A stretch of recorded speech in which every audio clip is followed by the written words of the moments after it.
Adventure Vid. In this episode, we're going to talk about the wild side of this amazing country, Sri Lanka. In the previous episodes, we showed you some fun cultural highlights, but this episode is all about the wild animals and rugged coastline. I think you're gonna like it. Today we're exploring Minneriya National Park and we've seen peacocks, elephants, and so much bird life. It's incredible. A visit to one of Sri Lanka's national parks is a must-do. We opted to visit Minneriya since we were told that the elephants had recently crossed over from neighboring Caldula National Park. Elephant sightings were few and far between for the first 2 hours of our safari, but there was plenty more to look at.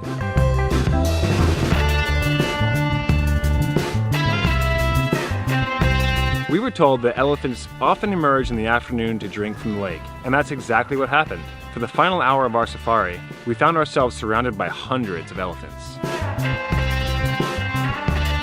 Seeing these giant animals in their natural habitat is far cooler than seeing them in the zoo. It was amazing to watch the young interact with the adults. We also saw a couple of showdowns. Larger, aggressive elephants chasing smaller ones.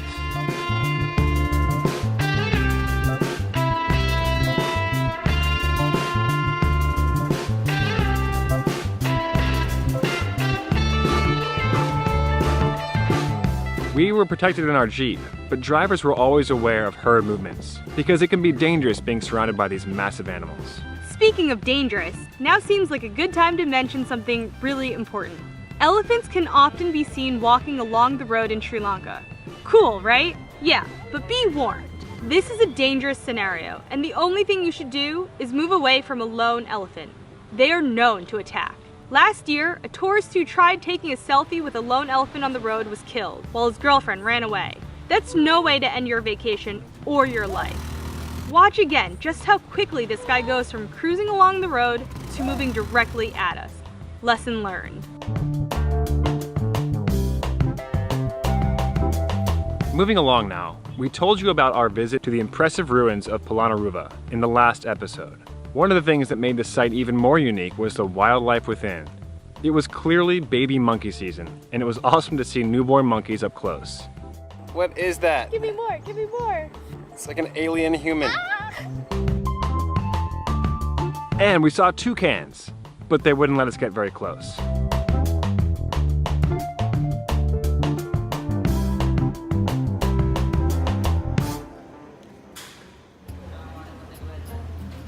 What's that? We took the train all the way north to Jaffna to get our first taste of the Sri Lankan coast as well as Tamil country. Unlike the rest of our train rides, this one was nearly empty. Few tourists are venturing to Jaffna, but I'm certain that's going to change very soon. There's not a lot to do in Jaffna. There's the Dutch fort and the famous Nallur Kovil.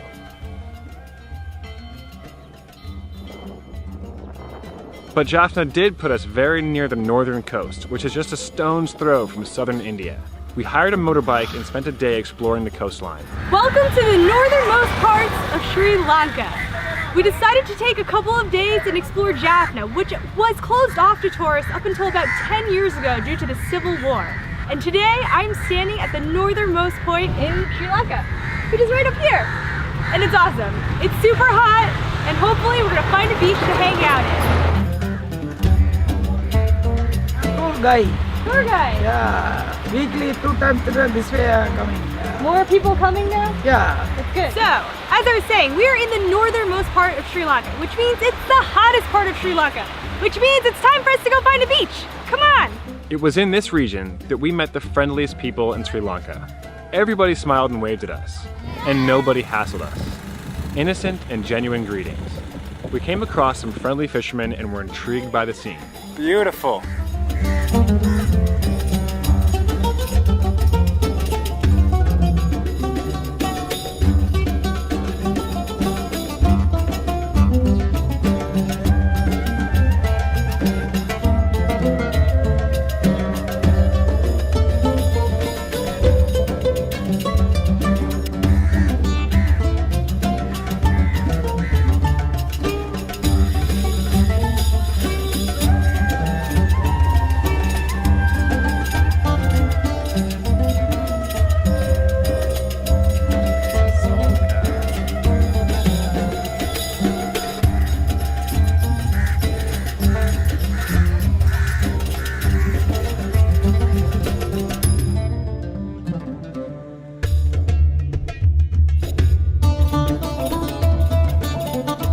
Continuing west along the coast, we found the end of the train tracks, which was also a kind of train graveyard. I wanted to climb inside one of the old cars, but realized it was impossible because there were no floors left. But I do love old rusty stuff. And then we found a beach. So after a quick dip, we just had lunch at this fancy hotel. Lunch cost us about $9, which is kind of splurging here in Sri Lanka. By the way, this hotel was actually taken over by the military during the Civil War.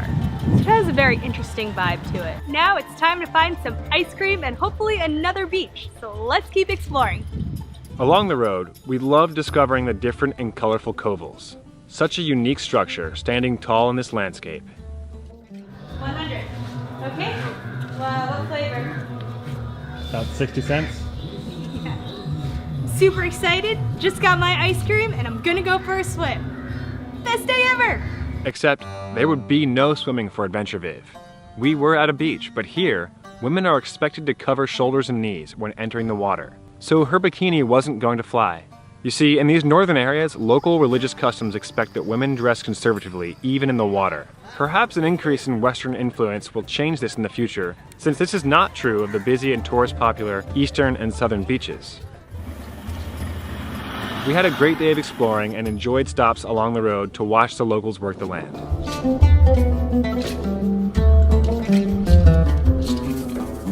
Back in central Sri Lanka, our short visit in Anuradhapura not only revealed significant historical sites, but lots more playful monkeys. But when the dogs came to play, the monkeys ran away.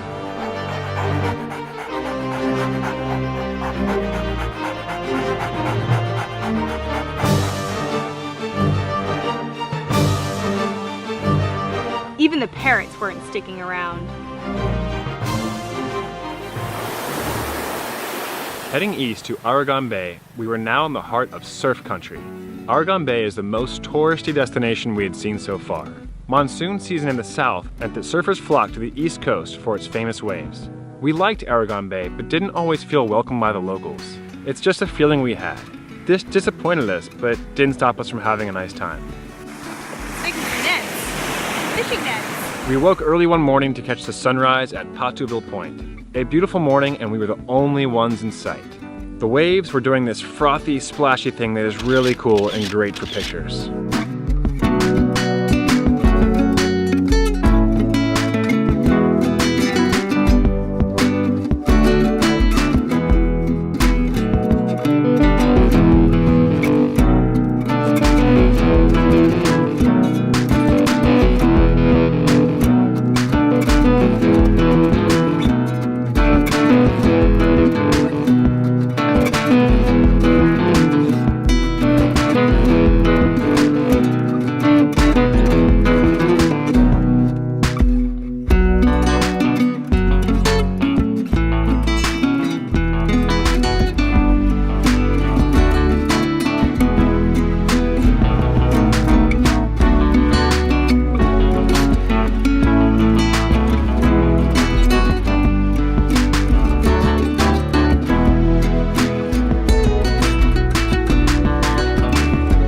After sunrise, we rode over to Whiskey Point to watch the morning surfers. The waves were busy.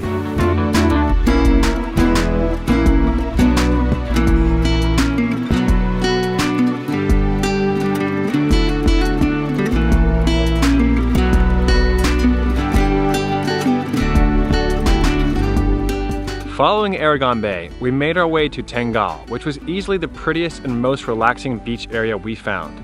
And because it was off-season, it was nearly empty. This was monsoon season, but we had great weather.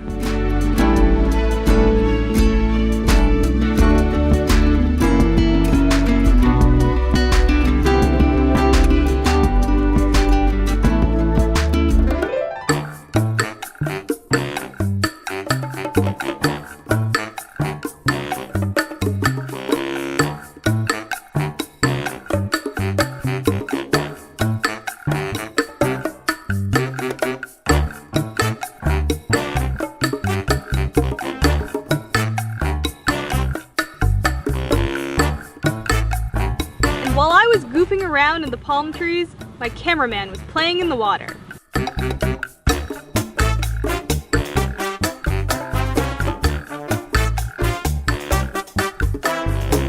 We continued west across the southern coast to Weligama, another popular surf destination. One of the highlights was walking along the beach to the popular Coconut Tree Hill, a picture-perfect spot in neighboring Mirissa.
Our final stop in Sri Lanka would take us to the picturesque, colonial-styled Old Dutch Fort in Galle.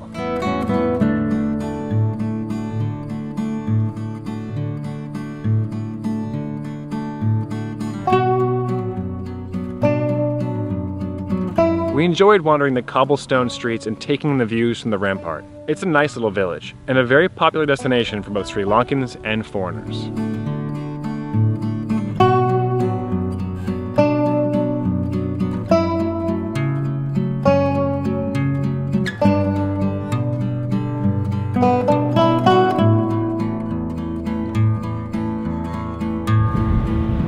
We did it again!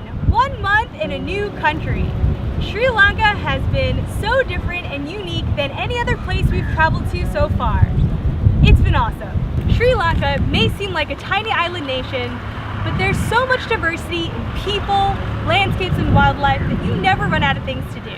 Sri Lanka is becoming more and more popular as a tourist destination. And if you have any questions about visiting Sri Lanka, ask us. We're happy to answer. So for now, we're signing off from Sri Lanka. See you next time in the Philippines. Hello. Hello. What are you doing over there?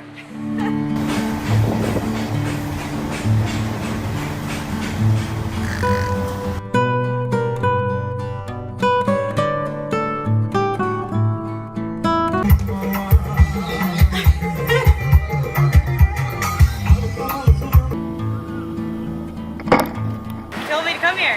What are you doing? It's a strong stream. Strong stream.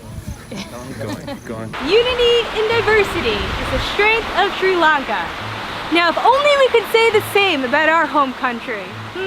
It's nearly impossible to find beer in this country. They just don't really drink alcohol.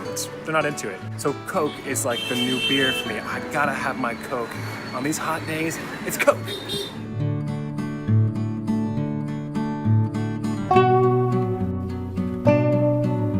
And if you're lucky, sometimes you can see wild elk.